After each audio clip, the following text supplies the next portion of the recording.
Plus de 3600 personnes sont atteintes de la maladie d'Alzheimer à La Réunion. Comment diagnostiquer la maladie ? Comment accompagner les malades et comment conseiller les membres de leur famille? Ce sont les points que nous allons aborder avec l'association France Alzheimer Réunion et le Conseil général grâce à la MAIA, la Maison pour l'autonomie et l'intégration des malades d'Alzheimer. Donc la MAIA, c'est la Maison de l'autonomie et de l'intégration des malades d'Alzheimer. C'est une mesure qui a été inventée et mise en œuvre à travers le plan Alzheimer. Et elle démarre en octobre 2011 à La Réunion. Cette idée est venue du constat que les familles devaient, en plus de prendre en charge un malade, avec toutes les conséquences physiques, morales et même financières que ça a pour eux, devaient en plus réaliser un vrai parcours du combattant. Et la MAIA, ça ne doit pas être un maillon supplémentaire dans la chaîne de la prise en charge, mais c'est faire travailler tous les maillons ensemble pour que le malade soit bien pris en charge. Aujourd'hui, on a la possibilité de diagnostiquer la maladie de façon assez précise. On sait aujourd'hui qu'il y a plus de 50% des personnes malades qui ne sont pas diagnostiquées. On ne peut commencer un accompagnement que si le diagnostic est posé. Alors, les premiers troubles qui apparaissent, ce sont des troubles de la mémoire en général, puisque au niveau du cerveau, la zone qui est touchée en premier dans cette pathologie, c'est la zone de la mémoire, de la mémoire récente.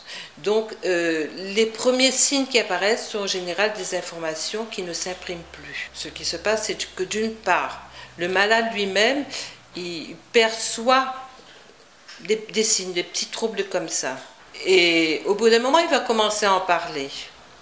Et cette fois, c'est la famille qui ne prend pas conscience tout de suite de l'importance là, de savoir ce qui se passe. Et puis au bout d'un moment, ce qui va décider la famille, c'est les troubles du comportement. Parce que ces oublis-là vont devenir de plus en plus importants sur des plages aussi plus grandes dans la journée et va mettre en difficulté la personne et en difficulté l'entourage. Et c'est seulement à partir de ce moment-là que souvent les familles et les malades vont aller vers le diagnostic.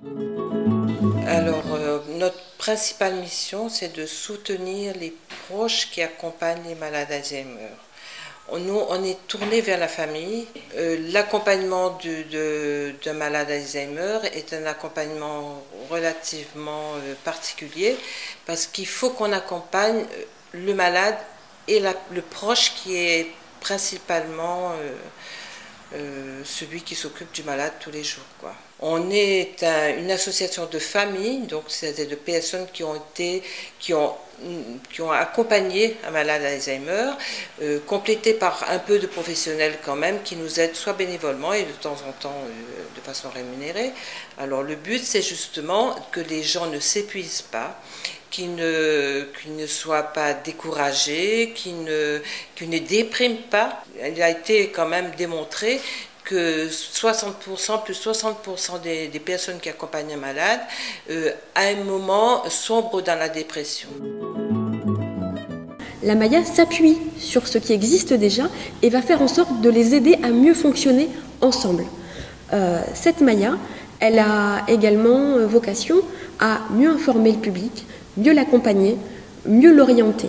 Elle est là également pour prendre en charge de façon concrète les cas difficiles, les cas justement qui vont nécessiter un accompagnement pluriel. Alors la première étape de mon travail, ça va être justement de voir où est-ce qu'il y a des défaillances dans le système et où est-ce qu'il faut travailler. Et puis les maillons, ils sont extrêmement nombreux, puisque pour vous donner un exemple, on a le cas d'un conseiller bancaire qui a signalé à une assistante sociale qu'une personne âgée perdait systématiquement sa carte et son code. Et c'est comme ça qu'on a pris en charge cette personne, alors qu'elle vivait seule et que personne n'avait repéré en fait sa maladie. La première chose que fait la MAIA, c'est de repérer les besoins des malades et les besoins des aidants. Le besoin des aidants, c'est d'être soutenu, d'être accompagné, d'être soulagé. Et si les aidants sont reposés, sont accompagnés, sont soutenus, ils seront plus aimants, plus disponibles pour les malades. La deuxième chose, c'est le besoin du malade lui-même, puisque les aidants nous disent mais il a envie d'avoir du monde autour de lui, il a envie d'avoir des activités. Ce qu'on aimerait réussir à faire, c'est changer le regard sur la maladie.